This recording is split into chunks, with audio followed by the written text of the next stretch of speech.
Damon Price was 42 years old, and until that Thursday afternoon in Atlanta, he believed his wife of 11 years was visiting her mother in Savannah. He was a structural engineer, a man who built things designed to last, who trusted what the blueprints told him. He had never once questioned Lydia's annual August trip. Not once in 11 years.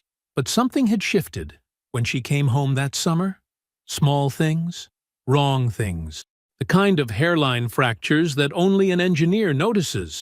So Damon booked a flight. He parked across from a Buckhead restaurant and he waited.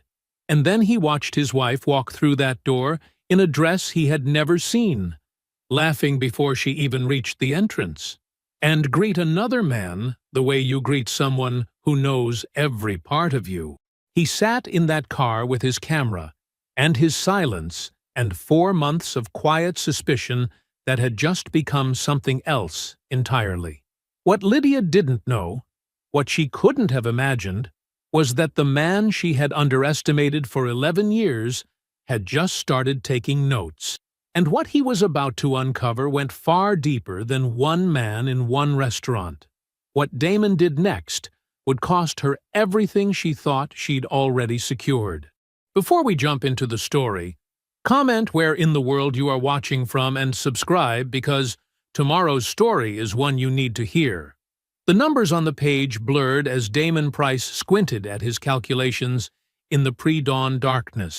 The kitchen's overhead light cast a warm glow across his work materials, blueprints, engineering specs, and a half-empty coffee mug that had gone cold hours ago.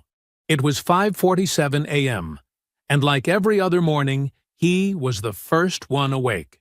He adjusted his reading glasses and double-checked the load-bearing figures for the new office complex his firm was designing. Numbers had always made sense to him. They were reliable, consistent. If the math was solid, the structure would hold. It was that simple. The house around him was quiet except for the soft hum of the refrigerator. This was his favorite time of day, before the world fully woke up. The morning light was just beginning to creep through the kitchen windows he had specifically positioned to catch the sunrise when he designed this house 11 years ago. Every detail had been carefully considered, from the exposed wooden beams to the open floor plan that made Lydia's dinner parties flow so smoothly. Footsteps padded down the hallway, and Lydia appeared in her silk robe, perfectly put together even at this early hour. Her dark hair was already styled, makeup flawless. She had always been like that, polished, prepared, ready to command any room she walked into. "You're up early," she said, pressing a kiss to his temple as she passed. "Again." "Just reviewing the Madison Street calculations." He watched as she moved efficiently through their kitchen, brewing her morning tea with practiced grace. "You always check everything twice," she said, but her tone was fond. This was their routine. Him with his numbers, her with her social calendar and event planning business. They had built a good life together, even if it wasn't exactly the one they'd imagined. The nursery upstairs was still empty, converted to a home office 3 years ago when they stopped trying. They didn't talk about it anymore. Some griefs were better left in comfortable silence. "The August trip is next week," Lydia mentioned, settling across from him with her tea. "I should start packing soon." Damon nodded. The annual pilgrimage to Savannah. 12 days every August when Lydia flew down to visit her mother and sisters. She'd been doing it since their 2nd year of marriage. He'd never minded. He used the time to visit his father in Greensboro, catch up on projects, breathe a little. "Tell your mom I said hello," he said, like he always did. "Of course." She smiled, but something flickered in her expression. So brief he almost missed it. The trip itself went as expected. The shift came after she returned. Small things, barely noticeable if you weren't paying attention. But Damon had spent his career noticing small things, hairline cracks, that could compromise entire structures. He noticed how she tilted her phone away when texting, laughing at messages she wouldn't share. How she slept facing the wall 3 nights in a row, something she'd never done before. But it was the conversation about Brenda's kitchen renovation that truly caught his attention. The marble countertops really open up the space, Lydia had said over dinner one evening, describing her sister's new kitchen in detail. A week later, when Damon casually mentioned the marble to make conversation, Lydia blinked. Oh, no, Brenda went with granite. Much more practical with the kids.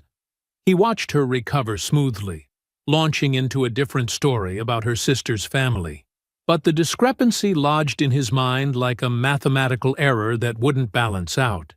That night, Damon sat at his desk in the home office, the computer screen dark in front of him. He wasn't working. He was thinking about load-bearing walls and structural integrity, about how buildings didn't just collapse. They showed warning signs first, if you knew where to look. His hands were steady as he opened his laptop. The soft blue light illuminated his face as he stared at the screen, mind already mapping out the steps ahead. He was an engineer. He didn't work on hunches or emotions. He worked on verified data and confirmed facts. The cursor blinked, waiting for his next move. Down the hall, he could hear Lydia on the phone, her laugh carrying through the walls of their carefully designed home. He began to type. 3 weeks after Lydia's return, Damon sat in his home office late one evening, staring at the login screen for their shared family email account. They had set it up years ago for household matters, utility bills, tax documents, subscription services. His cursor hovered over the password field. In 11 years of marriage, he had never felt the need to check anything. Trust wasn't just a choice for him. It had been his default setting, as natural as breathing. But now his engineer's mind couldn't ignore the inconsistencies, the small cracks in their foundation that demanded investigation. He typed in the password. The inbox loaded, filled with the mundane digital paper trail of their shared life together. He clicked the search bar and typed, Lydia Price. His fingers moved with the same precision he used when reviewing structural calculations, methodical and exact. The results populated his screen.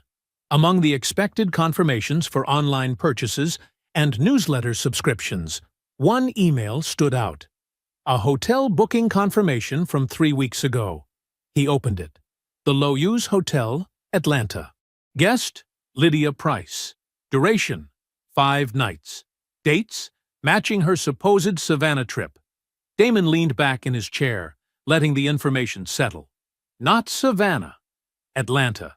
The distance between truth and story stretched out like a fault line. He reached for his phone, scrolling through his contacts until he found Miss Hargrove's number. The kitchen clock read 8:17 p.m. Not too late for a call to his mother-in-law. He had always liked Lydia's mother, appreciated her warm, straightforward nature. The phone rang twice before she answered. Hello?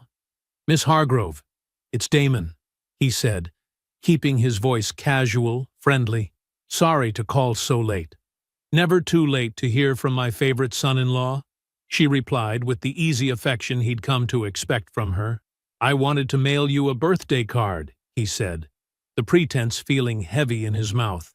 Just wanted to confirm your address. You're still on Magnolia Drive, right? They chatted about her address, about the weather, about her garden. Then Damon carefully steered the conversation where he needed it to go. You know, I was just thinking about Lydia's visits. I know how much they mean to you. Oh? Miss Hargrove's voice lifted with interest. How long does she usually stay when she's there? The question felt like setting a level against a wall, checking for true. There was a pause on the line. Baby, Lydia hasn't been down here in almost 2 years. We keep trying to get her to come, but you know how busy she stays with that event planning business? 2 years. The words hit him like a mathematical error that changed everything about the equation. 2 years of stories. 2 years of fabricated details about family dinners that never happened. Conversations that never took place. Right, of course, he said, his voice maintaining its steady rhythm. Well, I should let you go. Thanks for confirming the address. Any time, sweetheart. Tell my girl to call her mama. He ended the call and sat in the quiet of his office, looking at the hotel confirmation still open on his screen. The truth had a weight to it, pressing against his chest. 20 minutes later, he was sitting in his car in the office parking garage. He had driven there without conscious thought, needing neutral ground to process what he'd learned. The concrete walls around him felt solid, dependable. He checked his watch. 22 minutes had passed since he'd parked. He hadn't moved once. His phone showed a text from Lydia. "Working late?" Looking at her name on the screen, Damon made his decision. He wouldn't confront her with a hotel receipt and watch her construct explanations he couldn't disprove. He wouldn't give her the chance to patch over these cracks with more stories. Next August, he would go to Atlanta himself. He would see what she had built there with his own eyes. When he arrived home, he moved through their kitchen with deliberate calm, starting dinner preparation. Lydia was at her laptop in the dining room, surrounded by event planning documents. "How was your day?" he asked, his voice carrying the same warmth it always had. "Busy," she said, looking up with a smile. "The Henderson wedding is turning into a circus. The mother of the bride wants to change the entire color scheme 6 weeks before the ceremony." He listened to her talk about her day, about the clients and the complications, about all the small details that made up her version of their life. Each word settled into the space between them like another piece of evidence. In his mind, he made a promise. She would have to say the truth herself, or he would go take it. August arrived with the heavy heat that marked Carolina summers. Tuesday morning dawned clear and bright as Damon watched Lydia pack her rolling carry-on with practiced efficiency. She moved through their bedroom with the comfortable familiarity of someone who had performed this ritual many times before. "Are you sure you don't want me to drive you to the airport?" Damon asked, leaning against the door frame. "No need," Lydia said, zipping her bag closed. "I've got my spot reserved in long-term parking. You know how I like my routine." She crossed the room and pressed a kiss to his cheek, her perfume lingering in the air between them. "I'll text when I land in Savannah." He nodded, watching her walk down their front path to her car. She waved before pulling away, and he lifted his hand in response. The moment her car disappeared around the corner, he went to his home office and opened his laptop. Wednesday morning, Damon called in a personal day at work, his first in over 8 months. He had already booked his flight to Atlanta under his own name, chosen a hotel different from hers, arranged everything with the same attention to detail he brought to his engineering projects. The itinerary note he'd found in Lydia's email drafts listed several locations and times, including a lunch meeting at an upscale restaurant in Buckhead scheduled for Thursday afternoon. He memorized the address, though he'd already looked up the location multiple times, studying the street view, identifying optimal observation points. Thursday afternoon found him parked in a rental car across from the restaurant, positioned where he could see both the entrance and the street-side tables through the large windows. The air conditioning hummed quietly as he waited, his hands steady on the steering wheel. At 12:47, Lydia appeared, walking down the sidewalk with the confident stride he knew so well. She wore a navy blue dress he had never seen before, fitted, professional, clearly chosen with care. Her laughter carried across the street as she approached the restaurant entrance, though he couldn't see who had sent the message that made her smile at her phone that way. Then Warren Cole stepped out of the restaurant to meet her. Damon recognized him from the corporate headshot he'd found online. Tall, well-dressed in a light gray suit that spoke of careful tailoring. Cole moved with the easy confidence of a man accustomed to commanding rooms and closing deals. What happened next wasn't quick or ambiguous. Cole's hand found the small of Lydia's back with practiced familiarity, settling there like it belonged. When he leaned in to kiss her, it wasn't a greeting between friends or even a tentative gesture. It was the kiss of a man who had done this countless times before, who knew exactly how she would respond. Damon lifted his phone and began taking photographs, not in anger, though the emotion was there, buried deep beneath layers of focused observation. But with the same methodical precision he brought to documenting structural defects. He needed evidence. He needed confirmation. 4 minutes of documentation gave him both. The drive back to his hotel passed in a blur of Atlanta traffic and afternoon sun. He ordered room service, a club sandwich and fries that sat untouched on the desk, while darkness crept into the room. He didn't turn on the lights. Instead, he sat on the edge of the bed and finally allowed himself to feel the full weight of what he'd witnessed. 11 years. Countless moments of shared life. Morning coffees, evening walks, holiday celebrations, quiet Sundays. All of it overlaid now with the knowledge that she had built a parallel existence. Every business trip, every girls' weekend, every family visit suddenly required re-examination. How many of them had been real? He gave himself exactly 1 night to process the anger, the hurt, the humiliation. 1 night to let the emotions wash through him without resistance. Because tomorrow required strategy, and strategy demanded clarity. Friday morning, before his flight home, he pulled up property records on his phone while sitting in the rental car. The LLC name he'd found connected to Warren Cole led him to a midtown Atlanta address. The modern high-rise stood gleaming in the morning sun as he drove past, its glass and steel exterior reflecting the sky. County records told the rest of the story. The condo was jointly owned by the LLC, and the LLC had 2 managing members, Warren Cole and Lydia Price. His wife owned property with another man. She hadn't just found companionship in Atlanta. She had invested in a life there, built a foundation separate from everything they shared. 4 days later, Damon stood at the airport arrivals area, watching Lydia walk toward him with her rolling carry-on. She smiled when she saw him, quickening her pace to meet him with a hug. Her perfume was the same one she'd worn when she left, but now he wondered if she wore different scents in Atlanta.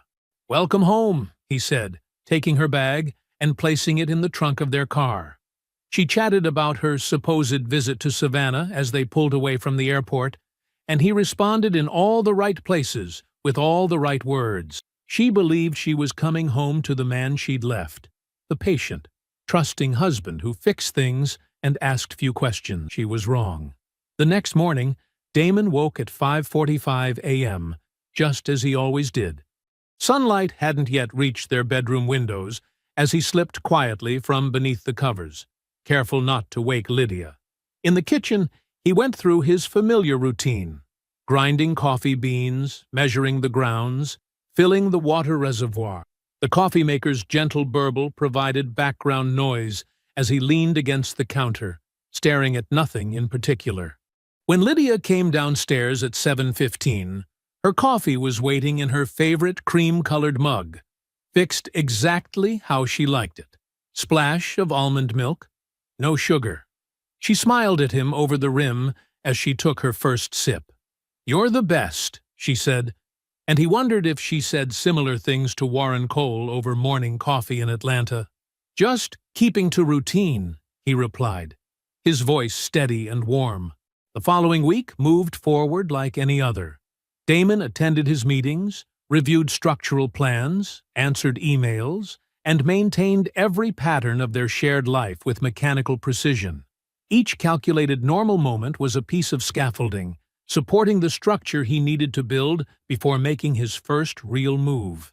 On Thursday, he closed his office door at 3:45 p.m. and called Audra Banks. They'd worked together for 6 years, and she was the most discreet person he knew. She answered on the second ring. "Can you meet me at Carson's after work?" he asked. "I need to talk about something important." "Of course," she said. No questions asked. That was Audra. Direct, efficient, reliable.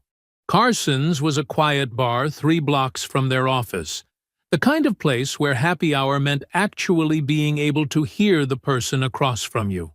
Damon waited at a corner table, watching Audra navigate through the after-work crowd with her characteristic purposeful stride.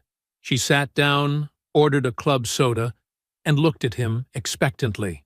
"What's going on?" Damon told her everything. The Atlanta trip, Warren Cole, the condo, all of it. Audra listened without interruption, her expression changing only slightly as the story unfolded. When he finished, she was quiet for a moment, then said exactly what he needed to hear. "What do you need?" "I need a forensic accountant," he said. "Someone who can look at our finances without raising flags. Someone thorough and discreet." Audra nodded once. "Patricia Osei. She's handled cases for some of our corporate clients. I'll send you her contact information tonight." The next morning, Damon had an appointment with Patricia Osei, whose office proved to be as precise and organized as she was. She asked clear questions, took detailed notes, and explained exactly what she would need from him to conduct a comprehensive review. "I'll need access to all joint accounts, tax returns for the past 5 years, property records, investment statements," Patricia said, her fingers moving efficiently across her keyboard.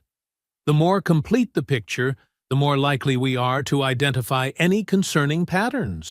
Damon provided everything she requested. For 2 weeks, he continued his normal routine, while Patricia worked through years of financial records. He made dinner, attended a neighborhood cookout with Lydia, and reviewed plans for a new office complex downtown. If Lydia noticed anything different about him, she gave no indication. When Patricia called him back to her office, she had prepared a detailed report. She laid out spreadsheets and bank statements on her desk with methodical precision. "Over the past 4 years," she explained, "there's been a pattern of transfers from your joint savings account to a separate account at First Regional Bank." She pointed to highlighted transactions. "The amounts vary. $267 here, $543 there, $891 another time. Never the same amount twice, never large enough to trigger attention in any given month." Damon leaned forward, studying the numbers. "Total amount? $74,000, Patricia said quietly. "The account is in Lydia's name only. The pattern suggests deliberate accumulation, an exit strategy." Damon sat perfectly still, absorbing this new reality. His wife hadn't just been unfaithful, she'd been methodically preparing to leave him, building her escape fund one careful transfer at a time. The precision of it was almost admirable, in a horrible way. "Document everything," he said finally, his voice level. "I need copies of all transactions, account details, the full pattern." Patricia nodded. "I'll have the complete report ready by tomorrow afternoon." That evening, Damon stood in their kitchen, carefully coating chicken pieces in seasoned flour, while rice simmered on the back burner. The familiar motions of cooking helped steady his hands, measuring spices, layering flavors, building Lydia's favorite meal step by step. When she came home, the house smelled of smothered chicken and memories of countless other dinners just like this one. She came up behind him as he stirred the gravy, wrapping her arms around his waist. "It smells amazing," she said. They ate at their kitchen table, just as they always did. Lydia took her first bite and smiled broadly. "Perfect," she said. "You always make it perfectly." "I'm glad," Damon replied, and took another bite of dinner. The familiar 2-lane highway to Greensboro stretched before Damon like a meditation. Fields and farmland rolled past his window, the late morning sun casting long shadows across freshly harvested cornfields.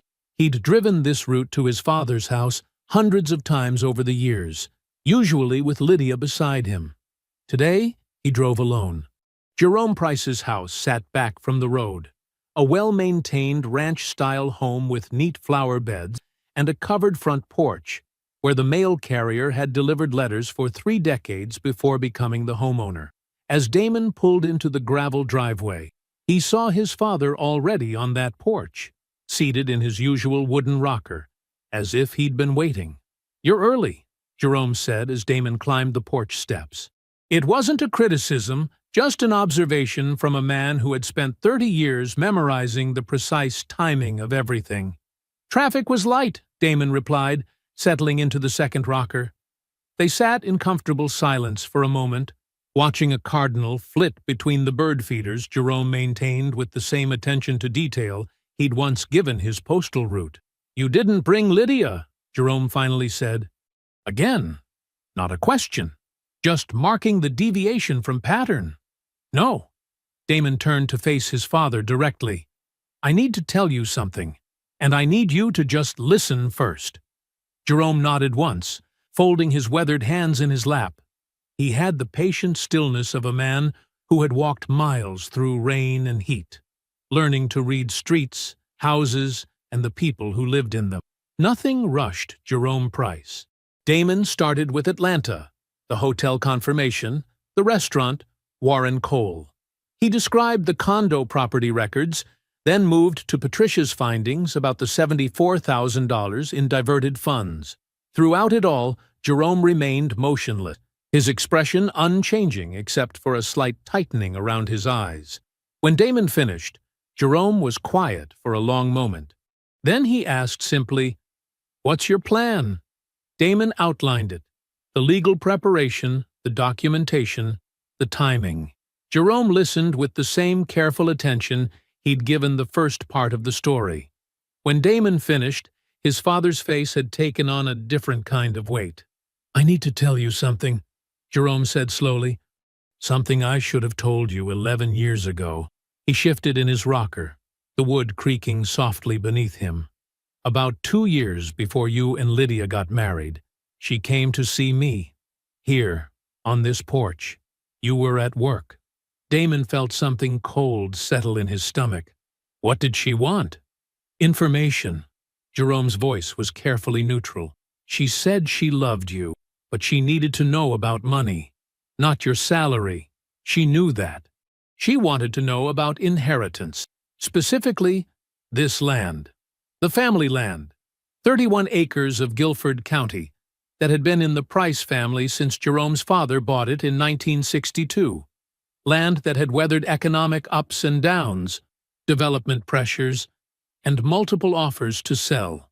She asked if you would inherit it?" Damon's voice was very quiet. Jerome nodded.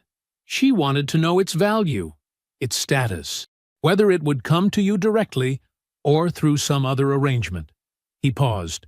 "I told her it was complicated family property, and left it at that. I didn't tell her specifics, but I didn't tell you about the conversation either." "Why not?" Damon asked, though he thought he knew.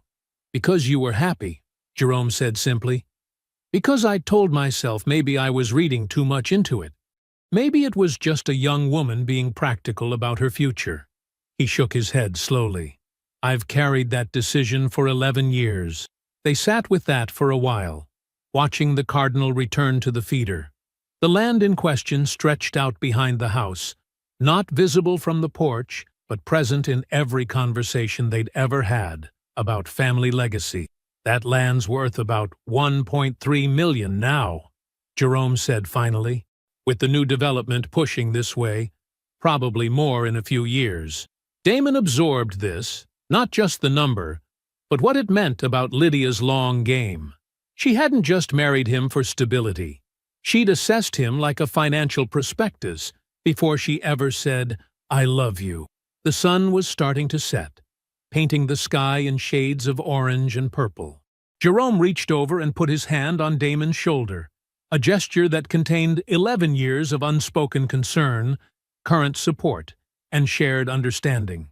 "Call Marcus first thing Monday," Damon said, referring to the family's longtime attorney. "We need to clarify the trust structure before any divorce filing. Make it absolutely clear this land stays in the Price family trust." Jerome's hand tightened briefly on his shoulder. No speech was needed. They sat together as darkness gathered, two men who understood exactly what needed to be done. Monday morning arrived with the kind of crisp autumn clarity that made everything feel more defined. Damon sat in the waiting room of Philip Okafor's law office, a leather portfolio containing months of careful documentation resting on his lap. The office itself spoke of precise competence, clean lines, modern furniture, and absolutely nothing decorative that wasn't functional. Philip Okafor emerged from his office exactly on time, extending a firm handshake. "Mr. Price, please come in." He was younger than Damon had expected, maybe mid-30s, but carried himself with the contained energy of someone who knew exactly how to navigate complex situations. Inside the office, Damon laid out the documents in sequence. The hotel records came first, confirmation emails, dates, times. Then, the Atlanta property deed showing Lydia's co-ownership with Warren Cole. Patricia's detailed financial analysis followed, laying bare the pattern of diverted funds, $74,000 extracted from their marriage, in careful increments over 4 years. "The financial diversion is particularly significant," Philip said, studying Patricia's report. "This constitutes clear marital asset dissipation. She systematically removed funds from joint accounts without disclosure or agreement. That substantially strengthens your position." Damon nodded. "There's more." He described Jerome's account of Lydia's premarital inquiry about the family land. As he spoke, he watched Philip's expression shift subtly. "The timing of this is critical," Philip said, leaning forward. "If she files first, she could attempt to claim the Guilford County property as a marital asset. Has your father started the trust restructuring?" "His attorney began the paperwork this morning." "Good. If that completes before any filing, the land should be protected." Philip made several notes. "We'll need Jerome's sworn statement about that conversation, but the pattern it establishes is compelling, especially combined with the documented financial behavior." While Philip reviewed the documents, Damon's phone buzzed with a message from Audra. He opened it to find a detailed profile on Warren Cole, compiled through public records and professional networks. The picture it painted was illuminating. Cole was a mid-level real estate developer with moderate success, but no particular distinction. His firm handled mid-sized commercial projects, nothing spectacular. But the crucial detail wasn't professional. It was personal. Warren Cole was married to Dana Cole, a pediatric nurse at Children's Healthcare of Atlanta. They had 2 children, ages 8 and 11. Based on Dana's social media presence, which Audra had carefully reviewed, she had no idea her husband co-owned property with another woman. Audra's message contained one more critical piece of information. The Atlanta condo Lydia co-owned with Warren had been listed for sale 6 weeks ago, right around the time Lydia was last in Atlanta. She wasn't just planning to leave Damon. She was liquidating her parallel life. She had a timeline in mind. "Mr. Price?" Philip's voice brought Damon back to the present. "Are you ready to proceed with retaining my services?" Damon looked at the retainer agreement Philip had placed before him. The terms were clear, the strategy outlined. Everything Patricia had promised about Philip's precision was evident in the document. "Yes," Damon said, reaching for the pen. He signed his name with the same steady hand he used for engineering calculations. No hesitation, no flourish. Philip gathered the documents efficiently. "I'll begin preparing the filing immediately. We'll want everything ready to move quickly when the moment comes." "Understood." Damon stood, shaking Philip's hand again. "Thank you for your time." The drive home felt surreal in its normalcy. The same traffic patterns, the same route he'd driven countless times. He arrived to find Lydia already home, curled up on the couch with a book. "Hey," she smiled up at him. "Long day?" "The usual," he replied, settling into his usual spot on the couch. She turned on the television, finding some home renovation show they often watched together. They sat in what appeared to be comfortable silence, the familiar rhythm of their evening routine playing out like any other Monday. Damon felt completely calm. The documentation was in place. The legal framework was being constructed. Jerome's attorney was already moving to protect the family land. Everything was proceeding exactly as it needed to. On screen, a couple argued about kitchen countertops. Beside him, Lydia made a small comment about the tile choice. Damon responded appropriately, his voice carrying no trace of the morning's meetings or the weight of what he now knew. They sat together in the soft lamplight, two people watching television, saying nothing of significance, one of them believing everything was proceeding according to plan, the other knowing exactly whose plan would actually unfold. The November morning arrived with a gentle chill as Damon stood at the kitchen counter, preparing coffee. Lydia entered, already dressed for work, her heels clicking against the hardwood floors. "I've been thinking," she said, accepting the mug he offered. "I'd like to visit Caroline in Raleigh this weekend. It's been ages since I've seen her." Damon stirred cream into his own coffee. "Caroline from the event planning conference?" "Yes, exactly." Lydia's smile was easy, comfortable. "Just a quick weekend trip. I'll leave Friday after work and be back Sunday evening." He nodded, taking a sip. "Sounds nice. Tell her hello for me." Within an hour of Lydia leaving for work, Damon's phone buzzed with a message from Audra. Through her access to a shared cloud device that Lydia occasionally used for travel bookings, access Lydia had forgotten existed, Audra had found something interesting, a confirmed flight reservation for that weekend. Not to Raleigh, but to Atlanta. Damon read the flight details twice, his expression unchanged. The booking was classic Lydia, confident enough in his passivity to not even use a different device. Why should she? He had never checked before.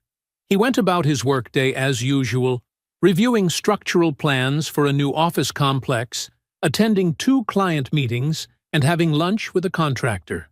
The rhythm of normal life continued its steady beat, while beneath it, pieces moved silently into place. Monday morning brought something unexpected. Damon had stopped by the house during lunch to pick up some documents he'd left in his home office. As he passed through the kitchen, the landline phone's message light blinked, a number they rarely used anymore, kept mainly for emergency contacts and services. He pressed play, expecting perhaps a telemarketer or automated message. Instead, a crisp professional voice emerged. "Good morning, Mrs. Price. This is Amanda calling from Davidson and Wheeler Law Offices to confirm your consultation appointment for Thursday at 2 p.m. with Sarah Wheeler. If you need to reschedule, please call us back at—" Damon let the message play out completely. Then he played it again, his engineer's mind cataloging every detail. Davidson and Wheeler was a prominent family law firm. A consultation appointment. Thursday. She was moving. She planned to file first, to shape the narrative before he ever saw it coming. In her mind, she was still several steps ahead. Damon stepped into his car and called Philip Okafor. "She's meeting with divorce attorneys on Thursday," he said without preamble when Philip answered. "We can file today," Philip replied immediately. "Everything's prepared. We just need your final signature." "Not yet." Damon's voice remained steady. "I need 1 more week. There's something specific that has to happen first." After hanging up with Philip, Damon made another call, this one to Lydia's sister Brenda. He had always appreciated Brenda's direct nature, her quiet perceptiveness that reminded him somewhat of Audra. "Brenda? It's Damon. I need to ask you something important." "Go ahead," she said, her tone already alert to his unusual call. "I need you to come to Charlotte next weekend. There's something you need to hear, something involving your sister. I need you there as a witness." There was a brief silence on the line. Then, "You found something." "Yes. I'll be there Saturday morning," Brenda said without hesitation. "I've been waiting for this call for longer than you know." His final call was to Jerome. His father answered on the first ring. "Son? It's time," Damon said simply. "Next Saturday." "Already on my way," Jerome replied. "Been keeping a bag in the car since we talked." That evening, Lydia returned from Atlanta, her weekend bag rolling behind her. She greeted him with a warm smile and a light kiss on the cheek. "Caroline says hello," she said, settling onto the couch. "We had the most wonderful brunch at this new place in downtown Raleigh. Amazing Eggs Benedict." Damon sat beside her, his face a perfect mask of interest. "Sounds nice," he said, and meant none of it. Everything was in place. Saturday morning arrived with a clarity that seemed almost deliberate. At precisely 9 o'clock, Jerome's truck pulled into the driveway. He entered without fanfare, nodding once to Damon before taking his seat in the living room armchair, the one that had been his whenever he visited, a small constant in a house about to shift forever. The next 45 minutes passed in measured silence. Damon checked his watch twice, not from anxiety, but from the same precise attention he brought to every blueprint review. At 9:45, Brenda's car appeared. She walked to the front door with purpose, her shoulders set in a way that suggested she had rehearsed this moment during her 5-hour drive. Lydia came downstairs at 10, dressed casually but well, the way she always dressed for family gatherings.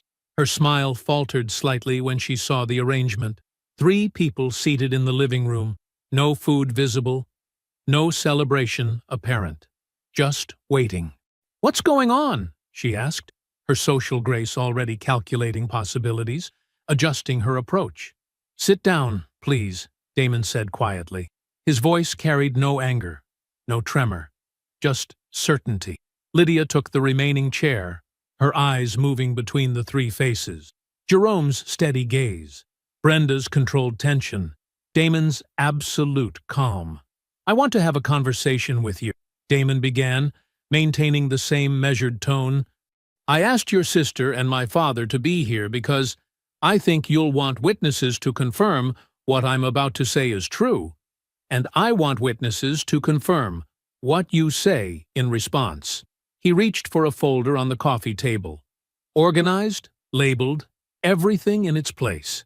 The engineer's precision extending to this moment, too. "In August, I went to Atlanta," he said, watching her face register the words. "I saw you at a restaurant in Buckhead. I saw Warren Cole meet you at the door. I saw how he touched you, how he kissed you. I took photographs." He slid the first set of prints across the table. Clear, unambiguous images. Lydia's hand moved toward them but stopped halfway. "Damon," she began, her voice finding its familiar persuasive rhythm. "Yes, Warren and I have been close for a long time. It's complicated. We can get counseling." "There's more," Damon said, his calm unbroken. He withdrew another document from the folder. Patricia's financial report, detailed and devastating. "Over 4 years, you moved $74,000 from our joint savings into a private account. Small amounts, different numbers each time. Never enough to notice month to month." Lydia's face changed.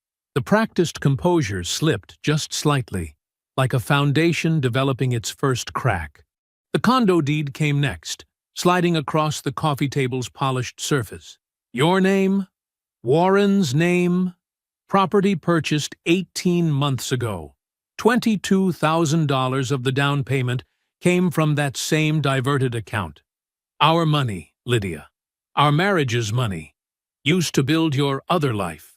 The room held its silence. Even the usual morning sounds, birds, distant traffic, seemed muted, as if the house itself was listening. "My attorney filed divorce papers yesterday," Damon continued, each word precise and clear. "The family land has already been moved into a protected trust structure. Any claim you might try to make on it will fail. And yes, I know about your consultation at Davidson and Wheeler on Thursday. I know you had a plan. I'm telling you that every piece of it is already accounted for." Brenda, who had been perfectly still throughout Damon's presentation, finally spoke. Her voice carried the weight of years of suspicion finally confirmed. "How long?" Lydia turned to her sister, perhaps seeking some fragment of alliance. She found none. Her silence was the only answer she gave. Brenda stood, car keys already in hand. "I drove 5 hours for you," she said quietly. Without another word, she walked to the guest room, leaving her sister to face what she had built. The sound of Lydia's heels on the stairs a few minutes later marked her retreat to the bedroom. The living room held its peace. Father and son, settled in the aftermath of necessary truth. Jerome looked at his son, his expression carrying decades of quiet pride. "You handled that like a man." 4 words that said everything that needed saying. The legal process unfolded with the same measured precision that had marked everything in Damon's life. Each morning he walked into Philip Okafor's office, wearing the same calm expression, carrying folders organized by date and purpose. The engineer's mind at work, even in dissolution. "The dissipation finding is substantial," Philip explained during their first formal meeting. $74,000 over 4 years, with clear documentation of $22,000 being used for the Atlanta property. "It significantly alters the settlement dynamic." Damon nodded, his hands folded on the conference room table. "I don't want revenge. I want clarity." The negotiations proceeded along those lines. Lydia retained her personal accounts, the ones Damon hadn't known about until Patricia's investigation. She kept her car, a modest SUV that had been registered in her name. The Charlotte home, which Damon had helped design and held primary equity in, would be sold with proceeds distributed according to the original investment ratio. It was mathematics, not malice. Numbers on paper that told their own story. During the mandatory asset disclosure process, another layer emerged. Warren Cole's development firm had listed Lydia as a contracted interior design consultant on 3 Atlanta projects over the past 2 years. The income, never disclosed in their joint tax filings, created additional complications. "This strengthens our position further," Philip noted, reviewing the documentation. "Undisclosed income during marriage is a serious matter." Damon absorbed this information with the same steady gaze he brought to structural calculations. He made no comment about the revelation itself, only about its implications for the settlement terms. The professional consequences arrived like quiet tremors in the weeks that followed. A Charlotte developer named Marcus Chen, who had worked with Damon on several projects, asked about Warren Cole's firm during a casual lunch. "I heard some things," Marcus said carefully, "about their business practices." Damon didn't elaborate. He simply stated the documented facts, the undisclosed consulting arrangements, the property co-ownership, the timeline. Marcus drew his own conclusions. 2 weeks later, Warren's firm lost their anchor contract with Chen Development, a relationship worth millions in potential projects. Lydia's event planning business felt similar aftershocks.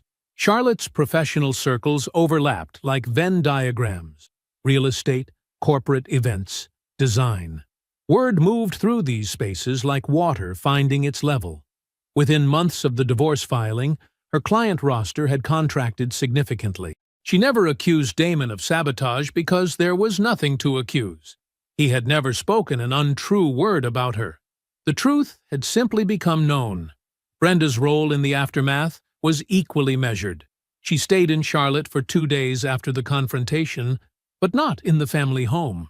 She took a hotel room and met Lydia for coffee on neutral ground. "I'm not taking sides," Brenda said clearly, stirring her coffee without looking up. "But your silence in that living room when I asked you how long, that was an answer too." "You're my sister," Lydia had started to say. "Yes," Brenda cut in, "which is why I drove 5 hours to hear the truth, and why I stayed to tell you this. What you did wasn't just to Damon. It was to everyone who trusted you. Don't ask me to help you rebuild that trust until you understand the difference." The divorce proceedings continued through their prescribed steps. Each meeting, each filing, each disclosure building toward an inevitable conclusion. Damon attended every session with the same careful attention he brought to site inspection, present, focused, and professionally detached. When the call finally came, Damon was at his kitchen table, the same spot where he had first noticed something off in Lydia's behavior all those months ago. Philip's voice carried the formal tone of completion. "It's done," he said simply. "The judge signed the final decree this morning. You'll have the official copies by tomorrow." "Thank you," Damon replied, his voice steady. He set the phone down on the table's polished surface. The morning sun caught the grain of the wood, the same pattern he had studied so many times before, while reviewing calculations, while drinking coffee, while building a life he thought would last forever. He sat there for a long moment, letting the finality settle into the quiet space. Then, with the same deliberate movement that had carried him through every step of this process, he stood up and walked to his desk. There was work to be done. The autumn air carried a crisp edge as Damon Price stood on the family land in Guilford County, watching his breath form small clouds in the October morning light. 31 acres stretched before him, the trees wearing their fall colors like a promise kept. Jerome stood beside him, both men studying the preliminary site plans spread across the hood of Jerome's truck.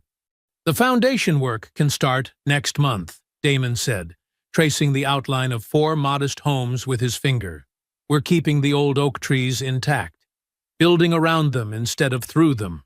The past 14 months had rewritten everything except what mattered most. After selling the Charlotte house, a transaction that closed quickly and cleanly, Damon had found a smaller place closer to his office. 2 bedrooms, good natural light, and no memories in the walls. It suited him perfectly. His firm had noticed the quiet strength he'd shown through the divorce. 3 months after it was final, they'd offered him a senior position, overseeing structural integrity on their largest project. He'd accepted with the same careful consideration he brought to everything now. "These homes," Jerome said, studying the plans, "they're going to change lives." Damon nodded. The affordable housing project had started as a conversation between father and son 6 months earlier. The land had been in the family since 1962, and now a portion of it would help 4 families build their own foundations. Damon had committed both his professional expertise and personal capital to the project. It felt right in a way that went beyond engineering. Sunday dinners with Jerome had become sacred routine. Sometimes they talked about the development plans, sometimes about Jerome's garden. Sometimes they just sat in comfortable silence, 2 men who understood that not everything needed words to be understood.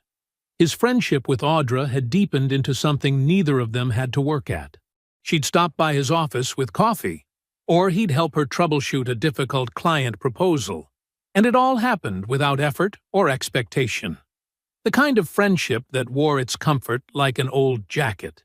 "Heard from Marcus Chen last week," Jerome said, adjusting his jacket against the morning chill. "Said Warren Cole's firm is down to local residential work now. Most of the big commercial clients moved on." Damon absorbed this information without reaction. He hadn't spoken to Lydia since that Saturday morning in his living room, and he had no plans to break that silence. But news traveled, especially in the Southeast's interconnected business circles. Warren had tried to salvage his marriage to Dana, a reconciliation that lasted barely 4 months before Dana filed for divorce anyway. His professional standing never recovered from the ripple effects of the truth becoming known. Lydia was still in Atlanta, but her event planning business had contracted to smaller corporate functions and private parties. The life she'd sacrificed everything for, the gleaming high-rise existence with Warren, had evaporated like morning dew. She was learning to live in a narrower world than the one she'd imagined for herself. "Foundation work looks solid," Jerome commented, tapping the engineering specifications.